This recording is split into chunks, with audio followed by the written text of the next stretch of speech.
Guys, most of you might know about the Lexus GX460, but I'm going to show you something that's very new here, which most people might not know. This is a 2020 GX460 that we're talking about. This is a car that's sold in Canada, not the US spec. So if you look here, the kilometers are with the speedometer and the odometer are in kilometers, not in miles. So what I'm going to do here is this vehicle has the terrain select package and the air suspension. So I'm going to increase the air suspension to high from over here. So if you look at the dashboard, you can see that it's in normal mode right now. I'm going to switch it over and flip it to high. I'm trying to level the suspension because I have 5 tires here. I just recently got the tires swapped out from all seasons that the car came with, which was Bridgestone and over to BF Goodrich all-terrain. So now I increase the suspension height. The vehicle is in neutral. And if you see, I'm now going to go ahead and switch the vehicle from 4-wheel drive high to 4-wheel drive low. This vehicle comes with full-time 4-wheel drive and cannot be switched between 2-wheel drive and 4-wheel drive. So I'm going to press the button, see what happens in the central console here. So I'm going to flip it over to 4-wheel drive low. And as soon as I do that, you can see that it's switched over to low.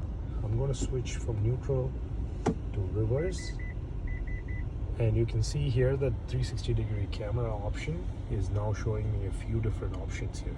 So that is the rear camera, and you've got the terrain mode which shows the tilt.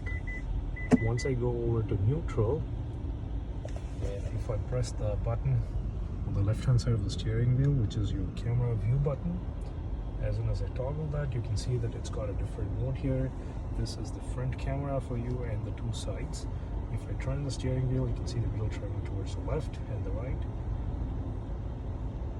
And it's also showing you the direction wheel. So this is what we have here. If I press the button, let's see if it toggles here over. It's got a multi-angle view, so I'm going to press the button again on the dashboard.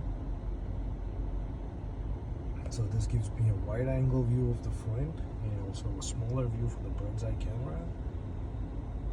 And I press it again, this is the medium view, and if the vehicle goes over bumps, you're going to see what degree and angle it switches over. I found that this was something interesting and not many people would know about.